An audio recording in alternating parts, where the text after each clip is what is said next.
هلو، بیاین بریم رشت.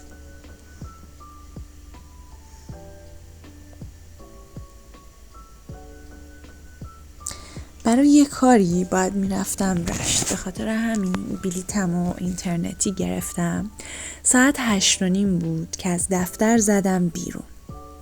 تصمیم گرفتم برم مترو تجریش، از اونجا هم برم آزادی، ولی قبلش چون نهار نخورده بودم خیلی گشنم بود. رفتم یه رستورانی تو تجریش، هم غذاش خیلی خوب بود هم کیفیتش واقعا به نظر من راضی کننده بود. یه ساندویچ پرپیمون برای خودم گرفتم.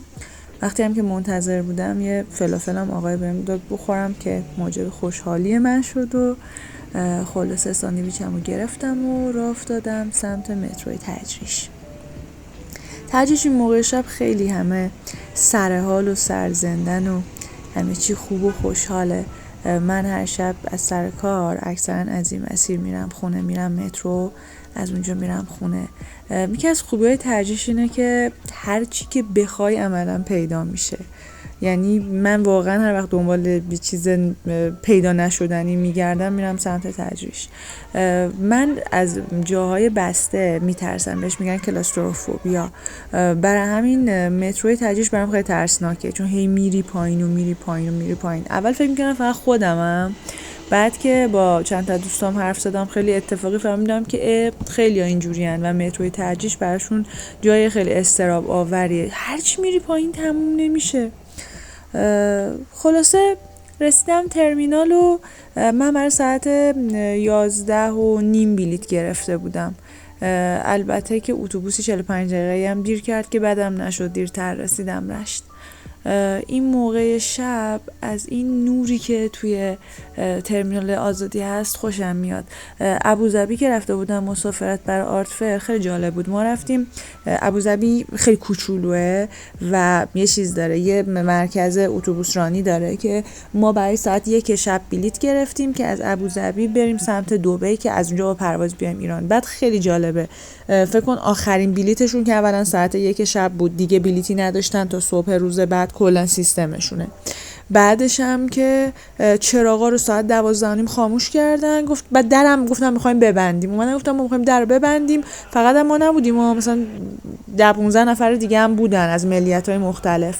خلاص اومدن گفتم بریم بیرون. بعد ما رفتیم بیرون. این لعنتی‌ها حتی چراغای توی این حیاط ترمینالشون هم خاموش کردن. ما عملاً در تاریکی و با چراغای عادی که تو مثلا خیابون اونور روشن بود نشستیم منتظر تا اتوبوس ساعت 1 بیاد و راه بیفتیم.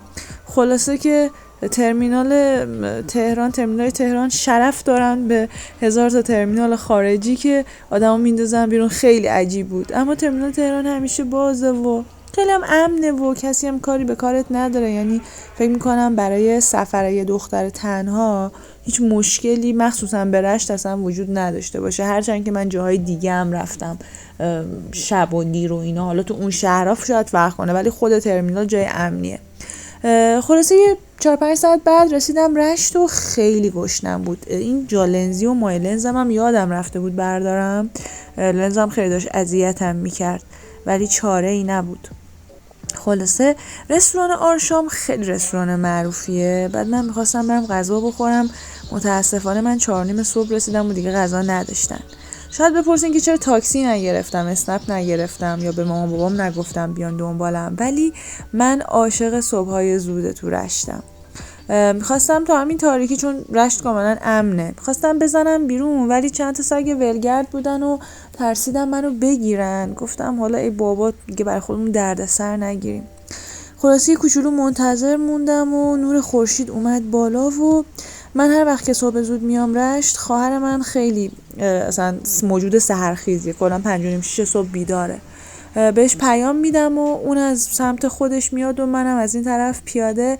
اکثرا همدیگر رو توی مصلی میبینیم.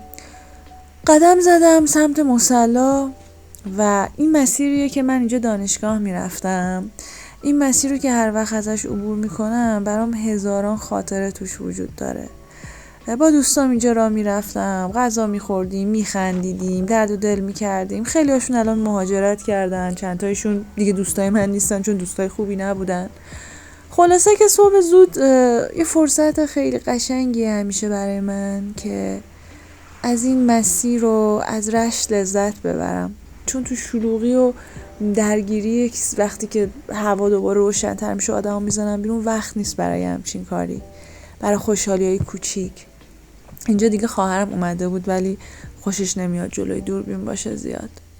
من هر وقت که برمیگردم رشت توی این صبح‌های زودش مخصوصاً به خودم حس میکنم که چقدر زندگی اینجا آرومه، چقدر هیچی عوض نشده، همه چی سر جاشه، همه چی مثل همیشه، سبزی فروشا، کبوترا.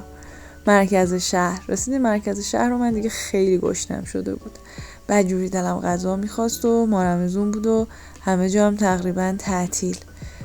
اما فراموش نکنیم که اینجا رشته و شما بالاخره میتونی یه چیز خوشمزه‌ای برای خوردن پیدا کنی. راه افتادیم رفتیم سمت چند تا جا رو چک کردیم که همیشه بازه بسته بود. راه افتادیم رفتیم سمت بازار رشت که من عاشقشم.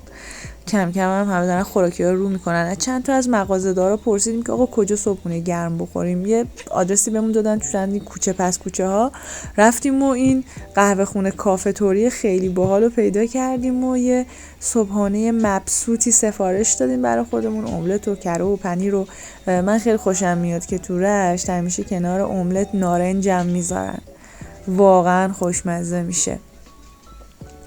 خلاصه صبحونمونم زدیم و من واقعا دیگه ضعف کرده بودم، از خوشحالی داشتم میرقصیدم اینقدر که خجسته بودم.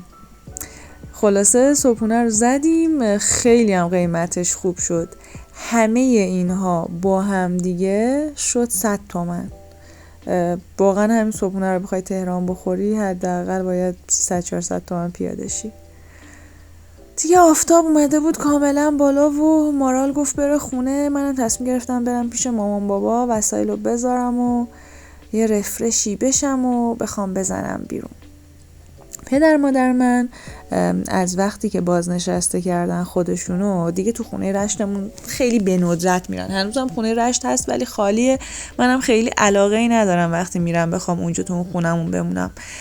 اکثرا میان توی خونه باغمون میمونن که فاصله زیادی هم از رشت نداره، تقریبا یه رو بی فاصله داره. بابای من عاشق اینه که فلفل بکاره، نمیدونم توت فرنگی بکاره، چمن‌ها رو کوتاه کنه، کل روز تو باغه. اینجا خیلی جای خوب و آرومیه برای من. البته اگه صدای داد و فریادای مامانم بذاره که همیشه داره سر گربه ها و این چی اون چی داد میزنه، ولی خدا نگهش داره برام.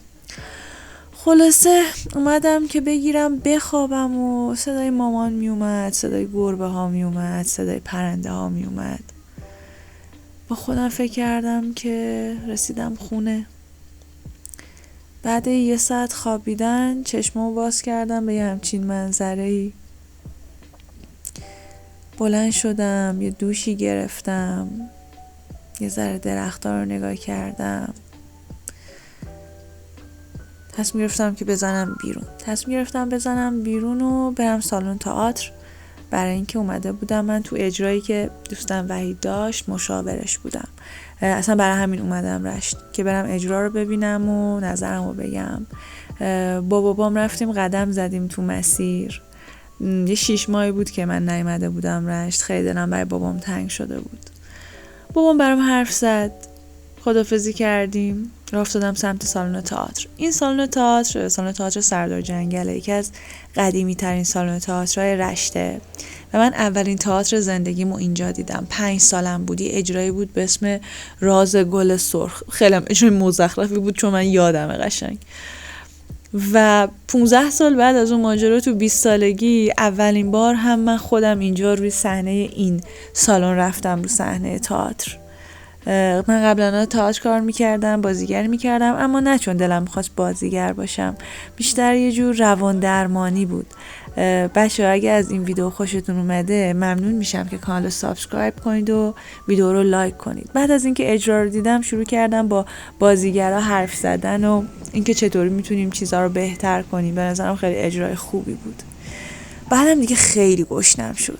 اینجا لب آبه، یکی از قدیمی ترین منطقه های رشته، پر از کوچه پس کوچه هاش پر از مغازه های آنتیک فروشی و دست دوم فروشیه که من خیلی خوشم میاد ازشون. عاشق اینم که برم نگاهشون کنم. معماری رشت به خاطر اینکه تو جنگ جهانی دوم نیروهای روسیه اینجا رو اشغال کرده بودن، ساختمان‌های قدیمیش کاملا معماری روسی دارن. مرکز شهر که شهرداری هم هست، ساختمان‌هاش تو سبک روسی ساخته شدن. تو مرکز شهر همیشه همه چی خیلی زنده است. خواهرم اومد دنبالم و با هم دیگه رفتیم سمت بازار برای اینکه بخوایم نهار بخوریم. همه خوشمزگی‌ها به بازار رشت ختم می‌شود. یه رستوران سنتی هست به اسم خاتون که خیلی قدیمی نیست، ولی از وقتی باز شده من خیلی عاشق غذاهاش شدم. رفتیم اونجا و اناربیج سفارش دادیم و زرشک پلو با مرغ.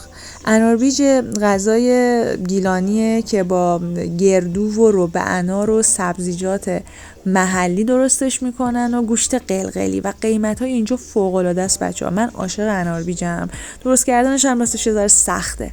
بعد تو تهران زیر فکر کنم 350-400 تومن شما اناربیج پیدا نمی‌کنی. تازه بازم اونقدر معرکه نیست، ولی اینجا قیمتش 150 تومنه و اما سه چکیده های اینجا نگم. بعد رحین نهار حواسم رفت سر جلوی سردری بود، گفتم برم چکش کنم. دیدم که سردر قدیمی کاروانسراست که حدوداً 100 سال پیش ساخته شده و خیلی هم تزیینش قشنگ بود. رفتیم سمت سبز میدون. بعدش توی رشت این دستفروشا که میوه و سبزیجات و خیلی چیزای مختلفی میفروشن کنار خیابون، خیلی محصولات خوبی دارن. من عاشق توت فرنگی رشتم که با توت فرنگی گلخونه خیلی فرق میکنه. طعمش شکل و قیافه خیلی نداره ولی طعمش فوق‌العاده است. بعدش هم رفتیم سمت پیرسرا. پیرسرا یه محله از سمت همون سبز میدون میری که خیلی صنایع دستی گیلان و با قیمت خیلی عالی میتونی اینجا بخری. من قاشق چوبی میخواستم، قاشق چوبی موقع آشپزی آتیش زدم به سلامتی و اینجا قیمت هم خیلی عالیه. انواع مدل‌ها و هی هر بارم که میای متنوع‌تر و بیشتر میشه همه چی. خلاصه دوستم نلی هم اومده بود و 3 نفری رفتیم خرید کردیم و یه ذره چرخیدیم بازم برای خودمونو. بعد از این ماجرا من شب قرار بود برگردم تهران، یعنی من کلا اومده بودم این نمایش رو ببینم برگردم تهران. خیلی روز شلوغی بود، خسته شده بودم ولی دلم نمی اومد که دست بدم. رفتیم خونه یکی از دوستامون که اینم یه خونه باقی خارج رشت. یه دوستی داریم ما 30 سال تو آلمان دکتر بوده، بعد از بازنشستگی برمیگرده یه تیکه زمین میخره و یه ویلا میسازه و اینجا چیزای هنری و عجیب غریب و کوچولو موچولو رو برای خودش تو این چند سال درخت کاشته داره جمع میکنه. هوام سرد بود و آتیش روشن کردیم. من از آتیش خیلی خوشم میاد. یه ذره حس کردم که دوست دارم تو طبیعت باشم، با دوستان باشم، گپ بزنیم تا قبل از اینکه برگردم تهران. خیلی وقتا به خودم میگم که ببین چرا استعفا نمیدی، پاشی بیایی برای خودت رشت زندگی کنی، کار کنی، نقاشی بکشی. بعد یادم میاد که واقعا تهران جای خیلی زیادی برای پیشرفت داره و منم آرزوهای زیادی تو زندگیم دارم که نمیتونم ازشون دست بکشم. دوست دارم برم سفر کنم، چیزای جدید ببینم، چیزای جدید یاد بگیرم. پس فعلا تهران ادامه میدیم.